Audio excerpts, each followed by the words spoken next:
Alors vous avez un certain nombre de gens, je dis ça d'ailleurs sans mépris du tout, je trouve qu'ils ont d'ailleurs, c'est intéressant ce qu'ils disent.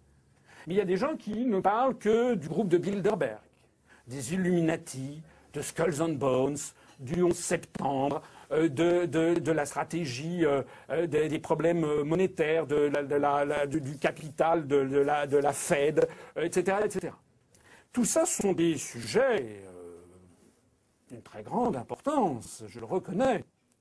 Et comme je le dis, les militants de l'UPR ou les adhérents sont des internautes comme les autres. Et nous ne sommes pas ignorants de tout ceci.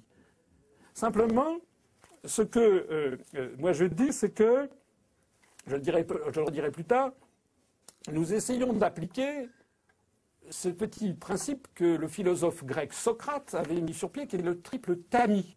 Vous savez, Socrate, il avait un jour reçu quelqu'un qui venait lui dire « J'ai quelque chose d'horrible à vous dire sur un ami à vous, ben vous allez voir ce que vous allez voir. » Et Socrate lui avait dit « Minute.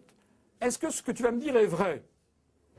Et le type a dit oui, enfin j'en suis presque certain, enfin on me l'a dit. Ah, dit Socrate, ça n'est pas forcément vrai puisque tu n'en as pas la preuve. Deuxièmement, est-ce que ce que tu vas me dire est bon, est empreint de bonté? Ah ben non, vraiment, ça ne m'intéresse pas, dit Socrate. Troisièmement, est-ce que ce que tu vas me dire est utile? Non, pas spécialement, c'était simplement pour t'informer. Et Socrate dit, si ça n'est ni vrai, ni bon, ni utile, je préfère ne pas le savoir. Alors nous, c'est un peu la même chose que l'on applique à tout ce qu'on entend sur la toile. Il y a des choses, je ne dis pas que tout ce qui est dit est faux. Hein. Moi, je dis simplement, parmi tout ce qui circule, nous, à l'UPR, on se focalise sur ce qui est absolument sûr et certain, c'est-à-dire que nos analyses, les conférences que je fais se fondent sur des citations absolument irréfutables, et notamment non réfutées par ceux-là même que nous mettons en cause. Lorsque je cite le président des États-Unis, il ne peut pas dire qu'il n'a pas dit prononcer son discours. Lorsque je cite tel ou tel article du Daily Telegraph qui mentionne les documents, qui fait des citations des documents déclassifiés confidentiels défense de l'administration américaine, je cite la source, elle est irréfutable, il y a la citation même du texte. Donc ce n'est pas des analyses, des racontats, des on-dit. Donc ça, c'est une première vertu que nous nous imposons. Tout ce qui sort de l'UPR est vrai à 100%. Et nous avons les preuves. Premier critère. Deuxième critère, le critère de la bonté. J'apprendrai ça plutôt en matière politique, le critère du rassemblement.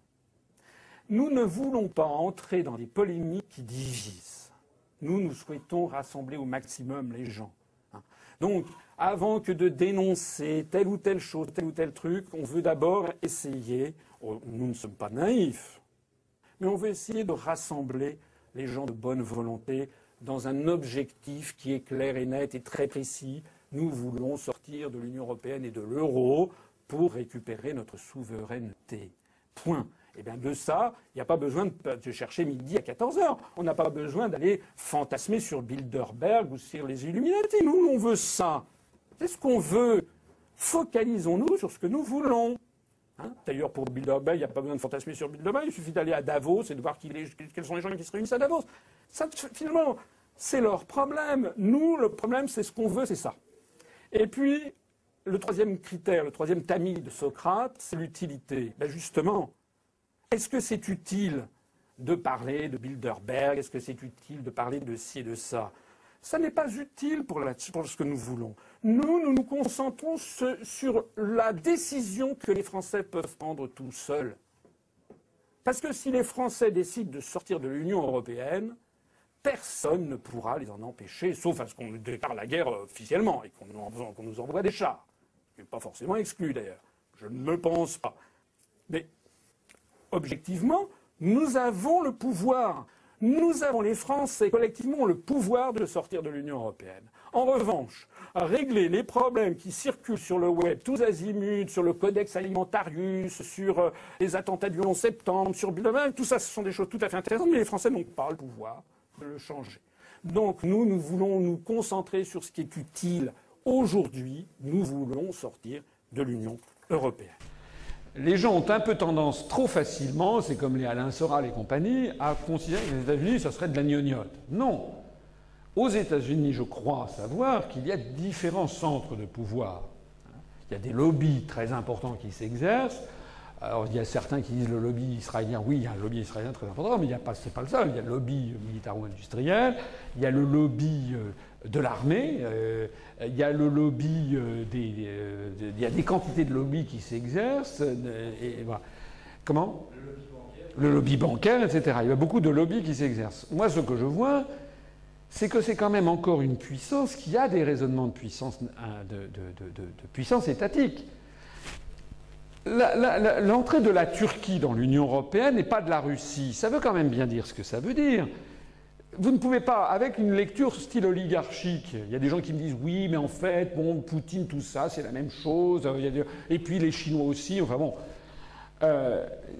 Avec une telle lecture, on ne comprendrait pas les oppositions, on ne comprendrait pas Femen, on ne comprendrait pas les Pussy Riot, on ne comprendrait pas pourquoi la Turquie doit entrer dans l'Union européenne et pas la Russie.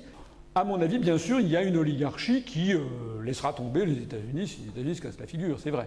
Mais moi, et ça sera ma conclusion, si vous me le permettez, dans cette réponse que j'essaie de faire un petit peu nuancée, parce qu'il y a du vrai, mais je pense que ça n'épuise pas le sujet, mais surtout ce que je reproche, c'est que ça n'est pas opérationnel. Voilà.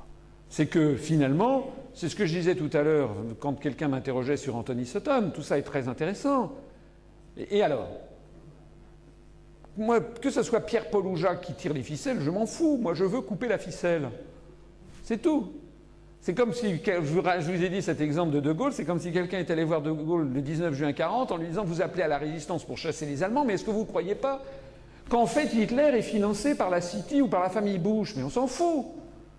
C'est pas le problème. Pour l'instant, il faut limiter nos... Enfin, c'est un raisonnement, je reconnais, hein. C'est un raisonnement j'essaie d'être un responsable politique. Et je veux, à un moment, je dis, il faut limiter la recherche des causes ultimes. Voilà. On a un raisonnement politique, nous, on veut libérer la nation, la patrie. Et c'est ce qu'a fait De Gaulle. Voilà. Maintenant qu'on recherche, après qu'on découvre, voilà, bon, c'est comme on pourrait dire, est-ce que Pearl Harbor était un false flag? Très bien, tout ça, c'est intéressant. Mais il faut, hic et nunc, en tout cas, c'est notre vocation de parti politique, faire changer les choses. C'est pour ça que moi, je ne veux pas m'épuiser dans des débats pour savoir, parce que finalement, quelle est la conclusion opérationnelle que l'on tire de Pierre Hillat? C'est le plus gros reproche finalement que je lui fais. Enfin, c'est pas un reproche. C'est pas un reproche parce que je trouve qu'il apporte des choses au débat intellectuel. Mais je ferai un reproche de nature opérationnelle, c'est que quand on le lit, par moments, on a plus envie de tomber une balle dans la tête, quoi. C'est fait. Le nouvel ordre mondial, la mise en place irrésistible. Ça, il a un fatalisme que je ne partage pas, parce que l'histoire de l'humanité, l'histoire des hommes, porte plutôt, à mon avis, je ne vais peut-être pas vous convaincre, mais porte plutôt sur très longue période à l'optimisme. Parce que je pense quand même qu'il y a inhérent à l'être humain la recherche de la vérité, la recherche de la liberté. C'est quand même des éléments de... À mon avis, hein, je peux me leurrer sur l'espèce humaine, mais je ne crois pas quand même. Sur très longue période, sur les millénaires, il y a quand même... On va vers une progression de la conscience de l'humanité. Enfin, je ne veux pas employer les termes grandiloquents, mais c'est un peu vrai.